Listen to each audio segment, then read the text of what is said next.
Bom dia, hoje o Mania de Saúde está em Itaperuna para entrevistar a arquiteta Kátia Fugazza. Bom dia, Kátia. Muito obrigada por ter aceitado o nosso convite. Prazer meu, é uma ótima estar aqui com você. Obrigada. Kátia, a gente sabe que a Orion é um dos maiores escritórios, né, especialistas em arquitetura de saúde. E a gente queria saber o seguinte, qual a experiência que vocês têm, né, na área da construção de saúde? Nessa área. E hoje eu posso falar que sim, acho que a Orion, ela se tornou um dos escritórios mais importantes do Rio de Janeiro, e isso foi construído gradativamente, né? Tenho o prazer hoje de estar perto de pessoas muito queridas, que a gente sempre admira, né? Uhum. E a gente começou devagar, começou muito até por isso houve a mudança do nome, né? Eu comecei desde que eu me formei eu tenho um escritório, mas pouco tempo depois virou Fugazza, que é o meu sobrenome. E chegou o momento de ser a Orion, né? E hoje nós temos 20 pessoas no escritório. Nós somos 20 Caramba. entre projetistas, arquitetos, engenheiros, estagiários. Temos administradores, temos gestão de projeto, nós temos engenheiros de instalação. Então, acaba sendo uma equipe multidisciplinar e que eu apenas hoje estou com a cara da Orion. Mas a gente participa de muito treinamento, de muito... acho que cada dia é um aprendizado, né? Pra gente poder transformar, e cada projeto é único, né? Então Com isso certeza. é incrível, porque você aprende todo dia, não existe um dia igual ao outro. E dentro dessa vasta experiência, são quantos anos, Kátia? Olha, são 10 anos dedicado exclusivamente à área de saúde. Área de saúde, né? Você pode dar alguns exemplos pra gente de alguns projetos que vocês fizeram já? Eu acho que o ponto onde saiu da Fugazza e virou a Orion foi bem curioso. Porque no domingo da pandemia, o início da pandemia, nós tivemos uma ligação do vice-diretor da Fiocruz convidando a gente para fazer o hospital de campanha, que seria do Ministério da Saúde da Fiocruz. Não é o do Rio de Janeiro, o hospital que está em execução, mas era um protótipo para o ministro da época, o Mandetta. Foi entregue, foi todo feito o projeto e... Infelizmente ele acabou saindo, ou ainda bem que o Covid não teve essa voz toda, e o projeto ficou engavetado, mas isso deu assim um expertise e uma formação de equipe muito grande, porque nós tivemos que fazer 2 projetos em 15 dias com uma equipe todo mundo à distância, sem saber que doença era. 15 dias? Foram 15 dias, 2 projetos, e sem saber como era a doença. Nossa. Porque eu venho, né, a parte acadêmica é muito forte na minha vida, e eu estudo muito sobre pestes, sobre doenças respiratórias, sobre ventilação mecânica, e mesmo assim a gente não sabia o que era. A gente não sabia quem era a Covid, nem os médicos, nem quem a gente perguntava. Né? Então, como fazer um projeto e que a gente não sabe o que é? Nossa. Kátia, e quais são os principais desafios que vocês enfrentam ao fazer projetos para a área da saúde? Eu acho que é isso, né? Entender a parte médica, porque eu sou arquiteta. Né? Quando você começou a falar assim, eu estudo sobre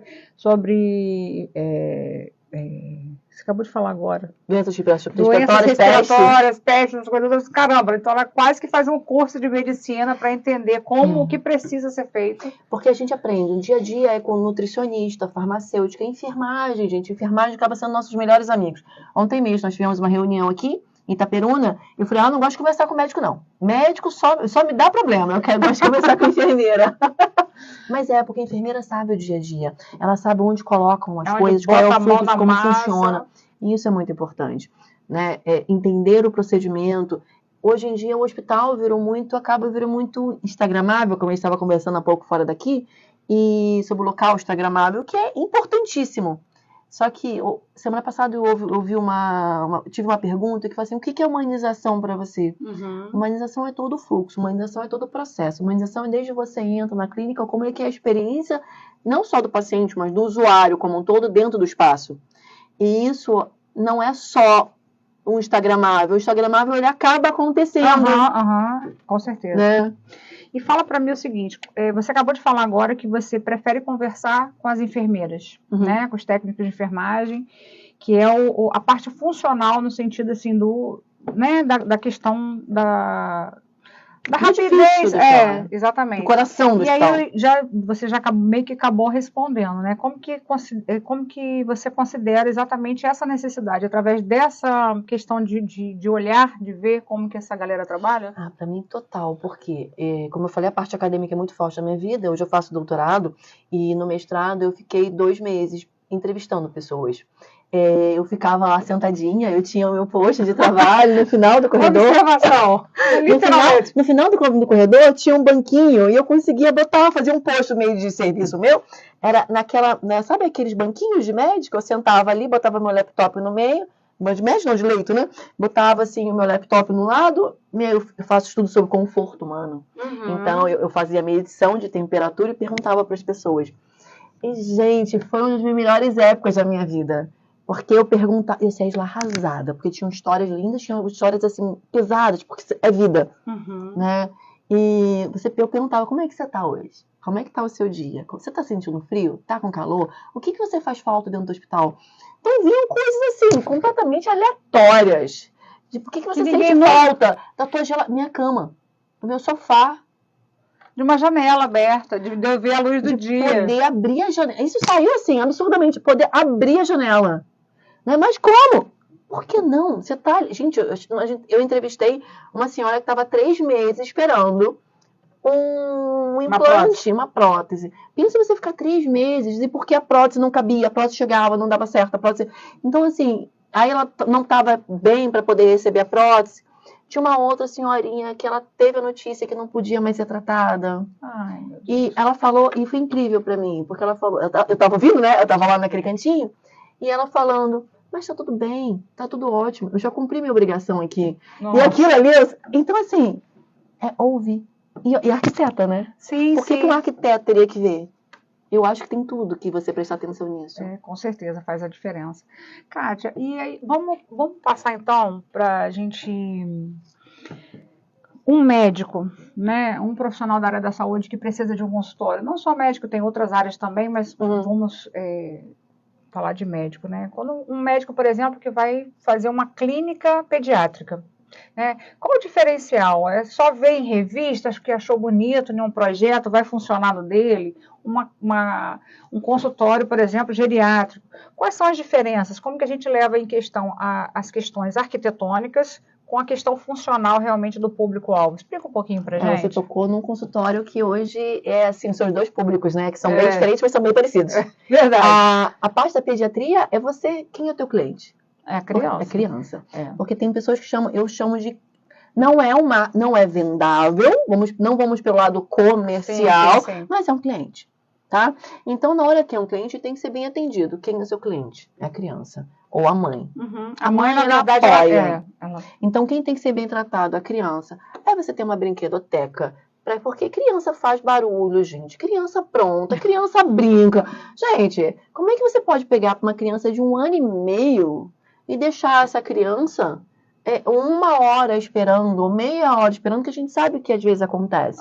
Então, primeiro, é ter um atendimento realmente mais ágil. Você não pode deixar muitas crianças juntas. E ter uma brinquedoteca, ter um livrinho, ter um espaço para eles descansarem. Às vezes é difícil, mas tem uma área externa, de repente tem opções. Né?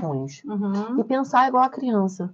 Porque na hora que você pensa naquela criança, naqueles pais, no pai, na mãe, carregando, a criança nunca vem sozinha, né? Sim. A criança vem pai, mãe, tia, babá, avó, vem todo mundo, madrinha. Onde deixar todo mundo na clínica? Tem muitas crianças que estão doentes, tem outras que não só foram pesar. É verdade. Como você fazer isso com todos esses públicos? Então, é muito difícil, porque hoje em dia cada vez mais o espaço está menor. Verdade. Então, é você tentar agrupar e chamar atenção, né? É por isso que é bom ter um projeto impecável, porque tem um nicho, você tem um brinquedo aqui, você tem outro pedaço ali. Então, não só brinquedos, mas as cores, móveis, a altura de tudo isso influencia. Eu faço muita visita técnica em outros hospitais, porque a gente acaba conhecendo muito arquiteto aqui, ótimo, de saúde. E eu tive no Hospital Erachinho, em Curitiba. É um hospital oncológico pediátrico. Tem os espaços onde as crianças conseguem ficar abrigadas, sabe? Aqueles nichozinhos para poder ficar lendo. Tem um espaço do computador para umas crianças maiores. Tem uma árvore onde as crianças podem brincar. Tem um espaço da brinquedoteca. E o piso ele é um caminho. Então as crianças ficam brincando ali, sabe? É muito legal. A gente chama de lúdico, né? É Um só espaço lúdico. E é só uma recepção. Caramba. E com relação à parte da galera que é para geriatria? Gente, geriatria, a gente já pode entrar na geriatria. Desculpa, perdão, mas assim, né? Olha, bafocado. Bafocado. Mas é porque a gente não pensa na gente como geriátrica. É verdade. Geriátrico. Mas porque, assim, a cadeira, né? A tá cadeira não tem que confortável. ser. A cadeira não precisa ser linda. É óbvio que ela tem que ser bonita, né? Não, é Vamos bom lá. que seja bonita, mas peraí, tem que ser funcional. Mas, gente, tem que ter braço. Por que, por exemplo, aqui não tem braço? A gente, para poder levantar, você já reparou que a gente mesmo estava levantando Não, dessa maneira? já dá uma apoiadinha E se a básica. mesa fosse bamba? Né? Então, assim, ter realmente um mobiliário próprio para pessoas mais idosas. Não sentar naquele sofá, sabe que você senta e vai assim... E para levantar? Pra que sair você nunca mais levanta, que você fica atolado. Falei. Então, assim, gente... Afundei no chantilly. Mas assim, o que acontece? Uma sensação. Vamos ser sinceros aqui, nunca passou por isso. E agora a gente, né? Eu acho que você malha, a gente malha, então a gente já tem uma condição muscular forte. Imagina se eu não tivesse, se fosse uma senhora de 60, 70 anos. Até porque a gente esquece. Meu marido hoje vai fazer 60 anos semana que vem, em outubro. Então, assim, tá chegando. Por mais que a gente esteja envelhecendo bem, né? Em algum momento a gente vai estar nessa população que a gente não se enxerga hoje. Mas é verdade. A gente nada todo dia junto. E assim, ele vai fazer 60 anos. Então, mas existem coisas que a gente precisa. Então é pensar realmente. O barulho incomoda, porque a gente já fala um pouco mais alto. É verdade. Existe uma iluminação perda, também. a iluminação de você enxergar, e a gente costuma usar óculos. Então, às vezes, o degrau, se ele não for bem iluminado, a escada, gente, eu morro de medo de descer uma escada. Eu fico segurando. Então, existem duas... Então, assim, são coisas técnicas, mas o técnico, ele pode ser lúdico, ele pode ser bonito. Sim, sim. E acaba no final agregando no todo, que vai ser funcional e sentido pelo paciente, pelo caminho do paciente, na verdade. Isso dá dinheiro. Sim. É isso que às vezes as pessoas esquecem. Ah, mas por que você... Na hora que você vê que existem estudos, que se o paciente olhar pela janela e ver o exterior, ele tem maior redução do tempo de permanência e menos remédio a ser tomado, gente, é só uma pessoa que não tem até mesmo, não sabe quanto custa, um hospital é caro, uma clínica é cara. E se você consegue diminuir esses custos, todo mundo sai ganhando, o paciente e o investidor. Tem essa parte de você ganhar com menos tempo do paciente dentro do hospital, dentro do consultório. E existe também a questão do bem-estar da pessoa sair tão bem e falar bem da onde ele foi tratado. Não, lá resolve, você vai que lá resolve. Lá é confortável, porque a experiência, quando você tem uma experiência boa em qualquer lugar, você acaba falando tão bem daquele lugar que transcende só a questão